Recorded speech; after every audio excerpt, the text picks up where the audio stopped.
അപ്പോൾ എല്ലാ സുഹൃത്തുക്കൾക്കും നമസ്കാരം. പുതിയൊരു വീഡിയോയിലേക്ക് സ്വാഗതം. അപ്പോൾ നമ്മൾ ഓസ്ട്രേലിയയിൽ എത്തിയിട്ട് ഇപ്പോൾ ഏറെക്കുറെ ഒരു മാസമായി. അപ്പോൾ ഇന്നത്തെ നമ്മുടെ വീഡിയോയിൽ നമ്മൾ സംസാരിക്കുന്ന കുറച്ച് കാര്യങ്ങളെന്ന് പറയുകയാണെങ്കിൽ ഈ ഒരു മാസം കൊണ്ട് നമ്മൾ ചെയ്ത കാര്യങ്ങൾ, ഈ ഒരു മാസത്തെ നമ്മുടെ ഓസ്ട്രേലിയയിലെ അനുഭവങ്ങൾ, ന്യൂസിലാൻഡിൽ നിന്ന് വന്നിട്ട് നമുക്ക് ഓസ്ട്രേലിയയെക്കുറിച്ച് എന്താണ് പറയാനുള്ളത് എന്നുള്ള കാര്യങ്ങളാണ് ഇന്നത്തെ വീഡിയോയിൽ നമ്മൾ ചർച്ച ചെയ്യുന്നത്. അപ്പോൾ ഈ വീഡിയോയിൽ എൻ്റെ കൂടെ ജോയിൻ ചെയ്യുന്നത് മറ്റാരുമല്ല, നമ്മുടെ സുഹൃത്ത് ഷീൽ കൂടിയാണ്. നമസ്കാരം. നമസ്കാരം ഷീൽ. അപ്പോൾ ഓസ്ട്രേലിയയിൽ എത്തിയിട്ട് ഷീലിൻ്റെ ആദ്യത്തെ വീഡിയോ ആണ് നമ്മുടെ ചാനലിലൂടെ ഉള്ളത്. വീണ്ടും അതെ, വീണ്ടും ഷീലിനെ നമ്മൾ ചാനലിൽ നിന്നും പുറത്താക്കിയിട്ടില്ല. അപ്പോൾ ഷീല് വർക്ക് ചെയ്യുന്നത് നമ്മുടെ പുറകിൽ കാണുന്ന ഒരു ബിൽഡിംഗ് കണ്ടോ, ആ ഹോസ്പിറ്റലിൻ്റെ പേരെന്താ ഷീലെ? Logan hospital. ലോഗൻ ഹോസ്പിറ്റലാണ് ഷീല് വർക്ക് ചെയ്യുന്നത്. ഷീല, എന്താണ് ഒരു മാസമായി അല്ലേ? ഒരു just over 1 month. Just over. ജനുവരി 10 ഇവിടെ ഞാൻ ലാൻഡ് ചെയ്തത്.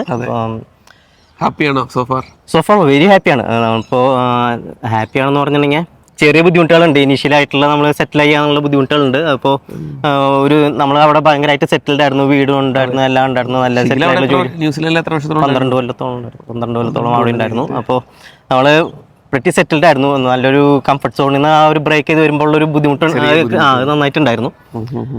പിന്നെ ഇവിടെ വന്നിട്ട് എന്ന് പറയുമ്പോൾ ഞാൻ വർക്ക് ചെയ്യുന്ന ഒരു ബ്യൂറോ നഴ്സ് സ്കൂളിലാണ്. അപ്പോൾ നമുക്ക് ഓരോ ദിവസവും പുതിയ വാർഡ്, അല്ലെങ്കിൽ ഇപ്പോൾ ഞാനിപ്പോൾ തന്നെ ഒരു 8ഓളം വാർഡുകളിൽ എനിക്ക് മാറി വർക്ക് ചെയ്യേണ്ടി വരും. അപ്പം അതെല്ലാം എൻ്റെ ഹെൽത്തിൻ്റെ തന്നെയാണ്. ഓരോ വാർഡിൽ ചെല്ലുമ്പോഴും ഓരോ വാർഡിൻ്റെ ലേഔട്ടും ഇതൊക്കെ വ്യത്യാസമുണ്ട്. അപ്പോൾ അതിന് അഡ്ജസ്റ്റ് ആയി വരാനുള്ള ചെറിയ ബുദ്ധിമുട്ടുകളൊക്കെ ഉണ്ട്. അത് ഒഴികെ ബാക്കി ലൈഫ് വെച്ച് നോക്കുമ്പോൾ നല്ല ക്ലൈമറ്റ്, ഇത്ര നല്ല ക്ലിയർ, ഇതുപോലെ തന്നെയാണ് എപ്പോഴും നല്ല ക്ലിയർ ആയിട്ടുള്ള ഒരു സ്കൈ, നല്ല വെട്ടവും വെളിച്ചമുണ്ട്. വലിയ ചൂട് നമ്മൾ അവിടെ നിന്ന് വരുന്നതിന് മുമ്പ് ഒത്തിരി ചൂടുണ്ടാവും പറഞ്ഞാൽ അത്രയില്ല. ഇപ്പൊ എനിക്ക് ഇവിടെ വന്നിട്ട് എന്ന് പറഞ്ഞിട്ടുണ്ടെങ്കിൽ നമ്മുടെ നാട്ടിലത്തെ ആ ഒരു നമ്മൾ വന്നേ പിന്നെ പീക്ക് ആയതല്ലേ. ഓസ്ട്രേലിയയുടെ മറ്റുള്ള ഭാഗങ്ങൾ ഇപ്പൊ നോർത്തേൺ ക്വീൻസ്ലാൻഡ് അല്ലെങ്കിൽ പെർത്തിലൊക്കെ 40 അടുത്തൊക്കെ വന്നിട്ടുണ്ട്. എനിക്ക് തോന്നുന്നു ഇവിടെ അത്രയും ബ്രിസ്ബേണിൽ പ്രശ്നം ഉണ്ടായിരുന്നില്ല, വലിയൊരു ചൂടുണ്ടായിരുന്നില്ല. ഇനി കുറയുന്ന പറയുന്നത് ഇവിടെ പൊതുവിൽ എന്ന് പറഞ്ഞിട്ടുണ്ടെങ്കിൽ കുറയാണ്. പിന്നെ ഞാൻ ഇവിടെ വന്നിട്ട് ഒന്ന് ഒബ്സർവ് ചെയ്തുള്ള ഒരു കാര്യം എന്ന് പറഞ്ഞാല്, ഒരു 4-5 ദിവസം നല്ല വെയിലാണെങ്കിൽ ഒരു 6ാമത്തെ 7ാമത്തെ ദിവസം ഒരു ചെറിയൊരു ചാറ്റൽ മഴയോ അല്ലെങ്കിൽ അത്യാവശ്യം നല്ലൊരു മഴ ഉണ്ടാവും. അപ്പോൾ നമ്മൾ ഒന്ന് കൂളാവുന്നുണ്ട്. ഓക്കെ, നമുക്ക് അതിലേക്ക് കിടക്കുന്നതിന് മുമ്പ് ഷിഗില് എന്താണ് ന്യൂസിലാൻഡിൽ നിന്ന് ഓസ്ട്രേലിയക്ക്? ഇപ്പോൾ ഒത്തിരി പേര് ന്യൂസിലാൻഡിൽ നിന്ന് ഓസ്ട്രേലിയക്ക് വരുന്നുണ്ട്. അത് മലയാളികൾ, ന്യൂസിലാൻഡുകാർ പോലും ഒത്തിരി പേര് വരുന്നുണ്ട്. അപ്പോൾ അതിൽ പല കാരണങ്ങളാണ്. ഹൗസിംഗ് അഫോർഡബിലിറ്റി, പിന്നെ ജോലി കണ്ടെത്തുന്നില്ല, മെച്ചപ്പെട്ട ജീവിത സാഹചര്യം, ശമ്പളം, അങ്ങനെ കുറേ കാരണങ്ങളുണ്ട്. ഷിഗിലിനെ സംബന്ധിച്ച് ഷിഗിൽ എന്താണ് ന്യൂസിലാൻഡിൽ നിന്ന് ഓസ്ട്രേലിയക്ക് വരാനായിട്ടുള്ള കാരണങ്ങൾ കൂടി ഒരു 2-3 കാരണങ്ങൾ പറയുകയാണെങ്കിൽ? അങ്ങനെ പറയാനാണെങ്കിൽ കുറേ കാര്യങ്ങളുണ്ട്. ഇപ്പോൾ സത്യം പറഞ്ഞിട്ടുണ്ടെങ്കിൽ നമ്മൾ രണ്ടുപേരും ഒരു 2022 തൊട്ടൊക്കെ ഇങ്ങനെ പ്ലാനിങ് ഉണ്ട്. അപ്പോൾ ഒരു 23-ലോ 24-ലോ എത്തണം എന്നായിരുന്നു പ്ലാനിങ്. അപ്പോൾ പ്ലാനിങ് ആയി. അപ്പോൾ കാരണങ്ങൾ ഫസ്റ്റ് ആൻഡ് ഫോർമോസ്റ്റ് എന്ന് പറഞ്ഞിട്ടുണ്ടെങ്കിൽ കുട്ടികൾക്ക് ഈ തണുപ്പ്, ന്യൂസിലാൻഡിലത്തെ തണുപ്പ്, ആ ഒരു ഡാം വെതർ ഭയങ്കര ബുദ്ധിമുട്ടാണ്. ഇപ്പോൾ പാമസ്റ്റൺ നോർത്തിലെ ഇത് ഭയങ്കര, ഇപ്പോൾ കഴിഞ്ഞ ഒരു കൊല്ലം 2024 എന്ന് പറഞ്ഞ ഒരു ഇയറിൽ ഞാൻ ഒരു 3/4 ഓഫ് ദി ഇയർ സിക്കായിരുന്നു, വളരെ സിക്കായിരുന്നു. അതാണ് കുറച്ചും കൂടെ ഫാസ്റ്റ് ഫോർവേഡ് ചെയ്ത് മൊത്തം ഡിസിഷനൊക്കെ കുറച്ചും കൂടെ വേഗത്തിലാവാൻ കഴിയുന്നു. ആ സിക്നെസ്സും ആ ഒരു ഡാമേജും ആ ഒരു പിള്ളേർ കുറേ നമ്മുടെ സിക്നെസ്, ഞാൻ 2024 തുടങ്ങിയിട്ട് ഒരു 3 മാസത്തിനുള്ള എൻ്റെ സിക്ക് ലീവ് കംപ്ലീറ്റ് ഞാൻ യൂട്ടിലൈസ് ചെയ്തു. എനിക്കും ഫാമിലിക്കൊക്കെ സിക്ക് ആയിട്ടായി. അതില്ലാത്തൊരു വലിയൊരു മാറ്റം ഞാൻ ശ്രദ്ധിച്ചത്, എക്സീമ ഒക്കെ ഇവിടെ വന്നു കഴിഞ്ഞപ്പോൾ പെട്ടെന്ന് മാറി. ഡ്രൈനെസ് ഇല്ല, അങ്ങനെ വലിയൊരു ഡ്രൈനെസ് ഇല്ല. പിന്നെ ഈ എപ്പോഴും ഈ ഒരു നല്ല വെയിലുള്ള കാലാവസ്ഥ ആയതുകൊണ്ട് തന്നെ നമുക്ക് തൊണ്ടയ്ക്കുള്ള പ്രശ്നങ്ങളൊന്നും ഇല്ല, ശ്വാസകോശം സംബന്ധമായുള്ള സംഭവങ്ങളൊന്നും വരുന്നില്ല. ആ ഒരു ഭയങ്കരമായിട്ട് മാറ്റം അറിയാനുണ്ട്. അതല്ലെങ്കിൽ ഞാൻ പറഞ്ഞ പോലെ എപ്പോഴും എന്തെങ്കിലും ഈ കർച്ചീഫോ അല്ലെങ്കിൽ എന്തെങ്കിലുമൊക്കെ കൊണ്ടാണ് മിക്കവാറും നടക്കണ്ടായിരുന്നത്. അപ്പൊ അങ്ങനത്തെ പ്രശ്നമൊന്നുമില്ല. അതൊന്ന് ഹെൽത്ത് റിലേറ്റഡ് അല്ലെങ്കിൽ ക്ലൈമറ്റ് റിലേറ്റഡ് ആയിട്ടുള്ള കാരണങ്ങളുണ്ട്. പിന്നെ രണ്ടാമതെന്ന് പറഞ്ഞിട്ടുണ്ടെങ്കിൽ ഈ വീടിന്റെ അഫോർഡബിലിറ്റിന്ന് മൊത്തത്തിൽ പറയാൻ പറ്റില്ല. കാരണം നമ്മൾ ഓൾറെഡി വീട് മേടിച്ചു കഴിഞ്ഞു ന്യൂസിലൻഡിൽ. അപ്പോൾ നമ്മൾ ഏറെക്കുറെ ഒരു റൈറ്റ് ടൈമിൽ മേടിച്ചുകൊണ്ട് ഓക്കെ ആയിരുന്നു. പക്ഷേ ഫിനാൻഷ്യൽ ബെനിഫിറ്റുകൾ കുറേ ഉണ്ട് ഇവിടെ വരുമ്പോൾ. അത് ബ്രേക്ക് ഡൗൺ ചെയ്ത് പറയാനാണെങ്കിൽ നമുക്ക് വേറൊരു എപ്പിസോഡ് തന്നെ ചെയ്യാനുള്ള അതിന് മാത്രമുള്ള ഒരു കോണ്ടന്റ് ഉണ്ട്. അത് നമുക്ക് ഒരു ദിവസം അതിനെ പറ്റിയിട്ട് ഫിനാൻഷ്യൽ ബെനിഫിറ്റുകൾ എന്താണെന്നുള്ളത് നമുക്ക് വേറെ ചെയ്യാം. ബ്രീഫായിട്ട് പറയുകയാണെങ്കിൽ ഇവിടുത്തെ ടാക്സ് ഇത്തിരി കൂടി പിന്നെ സൂപ്പർ ആനുവേഷൻ ഫണ്ട് അത് കൂടുതൽ കിട്ടുന്നുണ്ട്. ഒരു 3 fold ആയിട്ട് അവിടെ കൂടുതൽ കിട്ടുന്നുണ്ട്, ന്യൂസിലാൻഡിനേക്കാളും കൂടുതലായിട്ട് കിട്ടുന്നുണ്ട്. പിന്നെ നോക്കുകയാണെങ്കിൽ നമുക്ക് ട്രാവൽ ചെയ്യാൻ താല്പര്യമുള്ള ആൾക്കാരാകുമ്പോൾ കുറച്ചും കൂടെ ഓപ്ഷൻ കൂടുതലാണ്. നമ്മളിപ്പോൾ ഇവിടുന്ന് ഇന്റർനാഷണൽ ട്രാവൽസിന് കുറച്ചും കൂടെ എളുപ്പമാണ്. ഇപ്പോൾ ഐലൻഡ്സ്, കുറേ ഐലൻഡ്സ് അല്ലെങ്കിൽ നൈബറിംഗ് കൺട്രികളുണ്ട്, നമുക്ക് ഈസി ആയിട്ട് പോയി വരാം. ഇന്റർനാഷണൽ എയർപോർട്ട് ഉള്ളതുകൊണ്ട് ബ്രിസ്ബൻ പോലെയുള്ള വലിയ സിറ്റി ആയതുകൊണ്ട് നമുക്ക് ട്രാവൽ ഈസിയാണ്. ഇപ്പോൾ നമ്മൾ ന്യൂസിലാൻഡിന്റെ ഏറെക്കുറെ എല്ലാ കോർണറിലേക്കും നമ്മൾ അത്യാവശ്യം ട്രാവൽ ചെയ്തിരുന്നു. ഇപ്പോൾ സൗത്തും നോർത്തും നമ്മൾ രണ്ടറ്റവും മുട്ടി, പിന്നെ അപ്പുറമുള്ള എല്ലായിടത്തും കറങ്ങിയിട്ടുണ്ട്. ഒരുമാതിരി നന്നായിട്ട് കറങ്ങി നമ്മൾ ന്യൂസിലാൻഡിൽ. ട്രാവലും കൂടിയാണ് ഒരു കാരണം. ഓക്കെ. അപ്പോൾ ഇനിയിപ്പോൾ നമ്മൾ ഷിഗില് ഒരു മാസമായല്ലോ. ഈ ഒരു മാസം കൊണ്ട് ഷിഗിലിന് ഓസ്ട്രേലിയയെ കുറിച്ചുള്ള ഒരു അനുഭവം ഒന്ന് ബ്രീഫായിട്ട് പറഞ്ഞേ. അത് പറഞ്ഞപ്പോൾ എനിക്ക് ശരിക്കും മെൻഷൻ ചെയ്യണമെന്ന് തോന്നുന്ന ഒരു കാര്യമുണ്ട്. കാര്യം ആ ഒരു സ്റ്റിഗ്മയാണോ എന്നറിയില്ല. നമ്മളിപ്പോൾ ഇവിടുന്ന് വരുമ്പോൾ, ന്യൂസിലാൻഡിൽ നിന്ന് വരുമ്പോൾ അവിടെ നിന്നുള്ള പൊതുവിലെ ആൾക്കാർ പറഞ്ഞൊരു കാര്യമുണ്ട്. ഓസ്ട്രേലിയൻ ഉള്ള ആൾക്കാർ എന്ന് പറഞ്ഞാൽ കുറച്ചും കൂടെ ഔട്ട് സ്പോക്കൺ ആണ്. നമ്മുടെ മുഖത്ത് നോക്കി ഭയങ്കരമായിട്ട് തുറന്നടിച്ച് പറയും, ഒരു ഇച്ചിരി റൂഡ് ബിഹേവിയർ ആണെന്നൊക്കെ പറഞ്ഞു. പക്ഷേ അവിടെ ഇപ്പം നമ്മളൊക്കെ വരാൻ നേരത്ത് പറഞ്ഞത് ഓസ്ട്രേലിയയിൽ ആ കൂടി ഒരു പ്രശ്നമുള്ളൂ, അതിൻ്റെ അകത്ത് ഇത് ഇംഗ്ലീഷുകാർ, അവിടുത്തെ ഇംഗ്ലീഷുകാരെന്ന് ഉദ്ദേശിച്ചത് ന്യൂസിലാൻഡിലെ കിവീസ് നമ്മുടെ തമാശയ്ക്ക് പറയുന്നൊരു കാര്യം, only issue with Australia is it's full of Australians. അവർ തമാശയ്ക്ക് പറയും. അതായത് അവർ കിവീസ് ജനറലി പറയുന്നത് ഓസ്ട്രേലിയൻസ് റൂഡാണ് എന്നൊക്കെയാണ്, അതാണ് ഉദ്ദേശിച്ചത്. അങ്ങനെ ഒരു പറച്ചിലുണ്ട്. പക്ഷേ സോഫാർ ഞാൻ ഇനി ഇവിടെ വന്നിട്ട് കുറേ ഓസ്ട്രേലിയൻസ് ഇപ്പോൾ ഗവൺമെൻറ് ഓഫീസിലും അല്ലെങ്കിൽ നമ്മുടെ ഹോസ്പിറ്റലിൽ വർക്ക് ചെയ്യുന്നതായിട്ടുമൊക്കെ ഇവിടുത്തെ ഓസ്ട്രേലിയൻസിന് നമ്മൾ കുറേ ഇൻട്രാക്ട് ചെയ്യുമ്പോൾ ദേ ആർ വെരി വെൽക്കമിങ്. അവര് നല്ല വെൽക്കമിങ് ആണ്. തീർച്ചയായിട്ടും നമ്മൾ ഒരുമിച്ചാണ് ലൈസൻസ് മാറാൻ വേണ്ടി പോയത്. ആ ലൈസൻസ് മാറാൻ വേണ്ടി പോയ സമയത്ത് ആ പുള്ളി ഭയങ്കര കമ്പനി ആയിരുന്നു. അവര് നമ്മൾ ചോദിക്കാതെ തന്നെ നമ്മളോട് ഇങ്ങോട്ട് എത്ര കാര്യങ്ങൾ വിശേഷങ്ങൾ ചോദിച്ചു, അഡ്വൈസുകൾ തന്നില്ലേ. ഈവൻ വർക്ക് സ്ഥലത്താണെങ്കിലും എല്ലാവരും നല്ല ഒരു ഇതാണെന്നാണ് പറയുന്നത്. സോഫാർ ഇതിപ്പോ ഒരു മാസമായിട്ടുള്ളൂ. സോഫാർ നമ്മുടെ എക്സ്പീരിയൻസ് എങ്ങനെയാണ് ഇപ്പോൾ ഒരു സാഹചര്യവും മാറി മാറിയിരിക്കും. പിന്നെ എനിക്ക് തോന്നിയൊരു കാര്യം, ന്യൂസിലാൻഡുകാർ കുറച്ചും കൂടി സുഖിപ്പിക്കുന്ന, അതായത് അവർ ഇത്തിരി കൂടി സോഫ്റ്റ് ആണ്. ഭയങ്കരമായിട്ട് വിശേഷങ്ങൾ ചോദിച്ചറിയുകയും അവരിങ്ങനെ നിർത്താതെ സംസാരിച്ച് ഭയങ്കരമായിട്ട് ജോലിക്ക് ചെല്ലുമ്പോഴാണെങ്കിൽ പോലും ഇത്തിരി കൂടി അങ്ങനെ ഒരു ഇവിടെ അത്ര ആ ഒരു നമ്മളെ പതപ്പിക്കുന്ന പരിപാടി ഉള്ള കാര്യം പറയും കേട്ടോ, അതില്ലായിരുന്നില്ല. ഉള്ള കാര്യം ഉള്ളതുപോലെ പറയും. അത്ര മയപ്പെടുത്തല് ഇല്ല. പക്ഷെ നമ്മളെ ഹേർട്ടേ ഇല്ല. വിചാരിക്കുന്ന പോലെ അവര് ഭയങ്കര റൂഡ് അങ്ങനെ ഒരു ആറ്റിറ്റ്യൂഡ് അല്ല അല്ലെ. ഇതുവരെ അങ്ങനെയല്ല എക്സ്പീരിയൻസ് ചെയ്തുള്ളൂ. അത് മാറാം. ഇപ്പൊ നമ്മളിപ്പോ വളരെ കുറച്ച് ആൾക്കാരെ ഇപ്പൊ കണ്ടിട്ടുള്ളൂ. അപ്പൊ മാറാൻ ജനറലി പറയുന്ന ഒരു കാര്യം, ഓസ്ട്രേലിയൻസ് റേസിസ്റ്റ് ആണ്, റൂഡാണ് എന്നൊക്കെയാണ് ന്യൂസിലാൻഡിൽ നിന്ന് വരുന്ന കുറേ, അതായത് ഒത്തിരി ആൾക്കാർ ശരിക്കും പറഞ്ഞാൽ ഒത്തിരി ആൾക്കാർ ചിന്തിക്കുന്നുണ്ട് ന്യൂസിലാൻഡിൽ നിന്ന് ഓസ്ട്രേലിയക്ക് വരണോ വേണ്ടോ. അത് നമുക്കറിയാം. ഒത്തിരി ആൾക്കാർക്ക് 50-50 മൈൻഡിൽ നിൽക്കുന്നുണ്ട്. നമ്മളും ഇടയ്ക്ക് അങ്ങനെ ഒരു 1-2 വർഷം അങ്ങനെ 50-50 മൈൻഡിൽ സ്റ്റക്കായി നിന്ന ആൾക്കാരാണ്. പിന്നെ ഒരു കൊല്ലത്തോളം നമ്മൾ അങ്ങനെ വേസ്റ്റ് ചെയ്തിട്ടുണ്ട്. പിന്നെ നമ്മളങ്ങ് ഒരു തീരുമാനം എടുത്ത്, എൻ്റെ ഫാമിലിയും ഷിഗിലിന്റെ ഫാമിലിയും ഇങ്ങ് മൂവ് ചെയ്യാന്നങ്ങ് തീരുമാനം എടുത്ത് പോന്നു. അപ്പൊ അങ്ങനെയുള്ള ആൾക്കാർക്ക് കൂടി ഹെൽപ്ഫുൾ ആകുന്ന രീതിയിലുള്ള അവർക്ക് തോന്നുന്ന കാര്യങ്ങളൂടിയാണ് നമ്മൾ വീട്ടിൽ അഡ്രസ് ചെയ്യുന്നത്. പിന്നെ ഇപ്പൊ ഷിഗിൽ ഇവിടെ വന്നു കഴിഞ്ഞിട്ട് എന്താണ് ഈ ഒരു മാസം കൊണ്ട് ചെയ്തത്? ബേസിക്കലി ആദ്യത്തെ ഒരു 2.5-3 ആഴ്ച എന്ന് പറയുന്നത് ഞാൻ വീട്ടിലും പിന്നെ പല പല ഗവൺമെന്റ് ഓഫീസുകളിലായിട്ട് ഇങ്ങനെ കയറി ഇറങ്ങി നടക്കലായിരുന്നു. പേപ്പർ വർക്ക് നന്നായിട്ടുണ്ട്. നമ്മൾ ന്യൂസിലൻഡിൽ വരുമ്പോൾ കൂടുതൽ കാര്യങ്ങൾ നമുക്ക് വീട്ടിൽ ഇരുന്നിട്ട് തന്നെ ചെയ്യാൻ പറ്റും. പക്ഷെ ഇവിടെ നമ്മൾ പക്ഷെ അത് സ്ലോ ആണ്.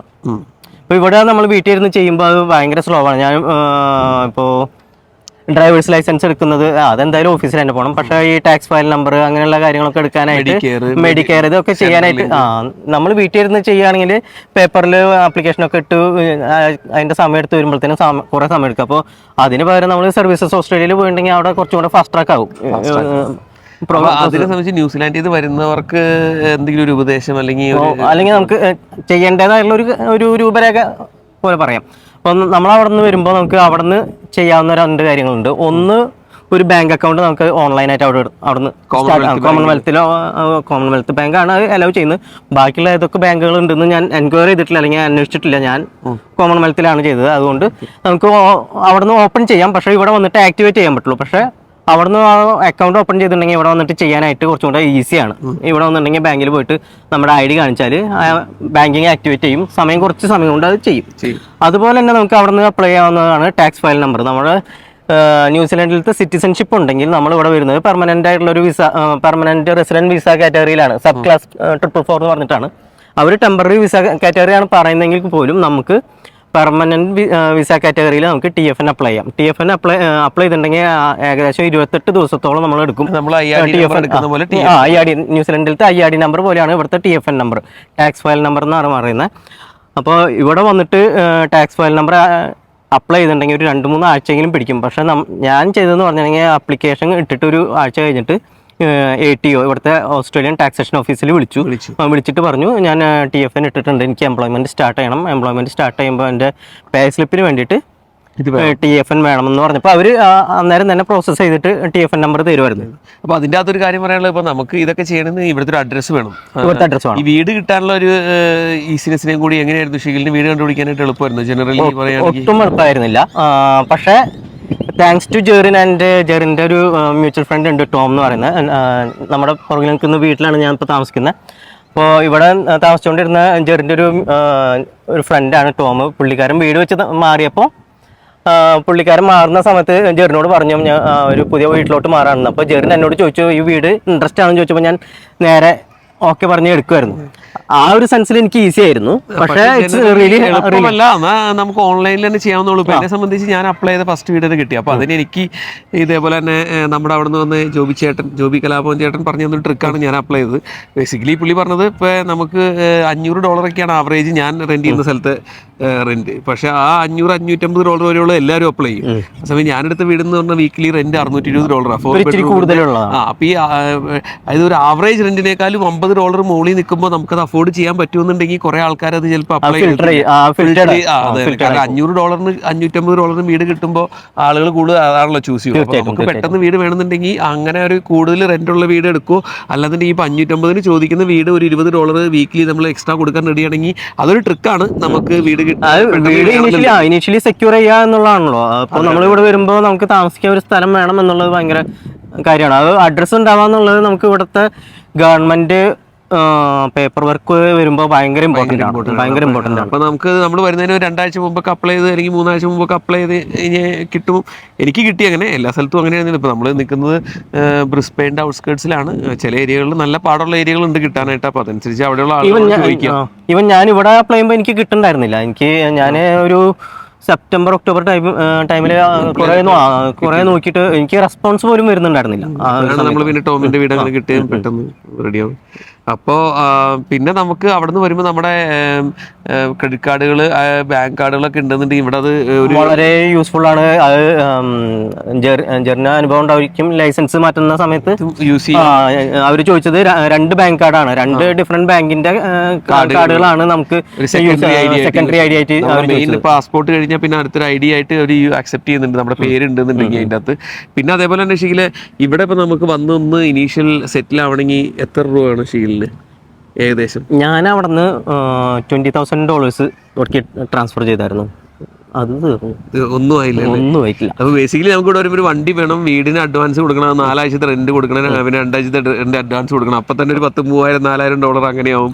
വീട് നമ്മളിപ്പോ വീട് എടുക്കുമ്പോൾ വീട്ടിലോട്ടുള്ള കുറച്ച് ഫർണിച്ചർ എങ്കിലും മേടിക്കുകയോ അല്ലെങ്കിൽ ഇപ്പോൾ ഈവൻ സെക്കൻഡ് ഹാൻഡ് ആണെങ്കിൽ പോലും മേടിക്കണ്ടേ. ഇപ്പോൾ ഫ്രിഡ്ജ്, മൈക്രോവേവ്, ഇരിക്കാനൊരു സോഫ, കിടക്കാൻ കട്ടില്, അങ്ങനെ പ്രത്യേകിച്ച് നമ്മൾ ജോലി അങ്ങനെ റിസൈൻ ചെയ്ത് വരുമ്പോൾ ചിലപ്പോൾ ഒരു 4-5-6 ആഴ്ചത്തേക്കൊക്കെ നമുക്ക് അതായത് അക്കൗണ്ടിൽ നിന്ന് പുറത്തേക്ക് പോകുന്ന സ്പെൻഡിങ് മാത്രമേ ഉണ്ടാവുള്ളൂ, ഇങ്ങോട്ടേക്കൊന്നും വരില്ല.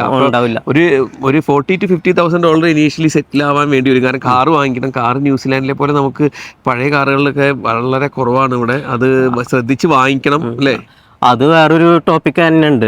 എനിക്ക് തോന്നുന്നു കാറ് മേടിക്കുമ്പോൾ നമ്മൾ ശ്രദ്ധിക്കേണ്ട കാര്യങ്ങൾ എന്ന് പറഞ്ഞിട്ട് പ്രൈവറ്റ് ശ്രദ്ധിക്കുന്ന അത് കുറച്ച് പറയാൻ തന്നെ ഉണ്ടാവില്ലേ അല്ലേ? അതിനകത്ത് ഏറ്റവും ഇമ്പോർട്ടൻ്റ് ആയിട്ടുള്ള കാര്യം, നിങ്ങൾ ഫേസ്ബുക്ക് മാർക്കറ്റ് പ്ലേസിൽ നിന്നൊക്കെ വാങ്ങിക്കുമ്പോൾ ഇടിച്ച അല്ലെങ്കിൽ റിപ്പയർ ചെയ്ത കാറുകൾ ഒത്തിരി ഇവിടെ മാർക്കറ്റ് പ്ലേസിലുണ്ട്. അത് നമുക്കങ്ങനെ ന്യൂസിലാൻഡിൽ അങ്ങനെ ഒട്ടും കോമൺ ആയിട്ട് നമ്മൾ കാണില്ല.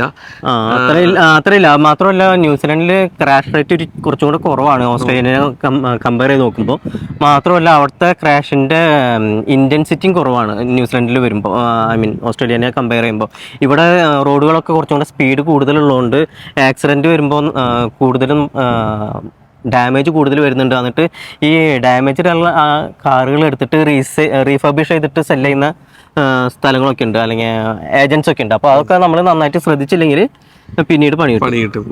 അപ്പോൾ അങ്ങനത്തെ കാറുകൾ ഒത്തിരി ഇവിടെ മാർക്കറ്റിലുണ്ട്. അത് വാങ്ങിക്കരുത്, അത് ശ്രദ്ധിക്കുക. പിന്നെ നമുക്ക് എന്തെങ്കിലും കാര്യങ്ങൾ പുതുതായിട്ട് വരുന്നവർക്കൊക്കെ പറയാനായിട്ടുണ്ടോ? പിന്നെ നമ്മൾ പേപ്പർ വർക്കിൻ്റെ കാര്യം പറഞ്ഞപ്പോഴാണ് മെഡിക്കെയർ എടുക്കുന്ന കാര്യം. അതൊന്ന് അതിൽ പിന്നെ പ്രത്യേകിച്ച് എന്താ ഡോക്യുമെന്റ്സ് വലിയ കാര്യമായിട്ട് വേണമെന്നില്ല. നമ്മുടെ ഐഡിയും കാര്യങ്ങളും മതി.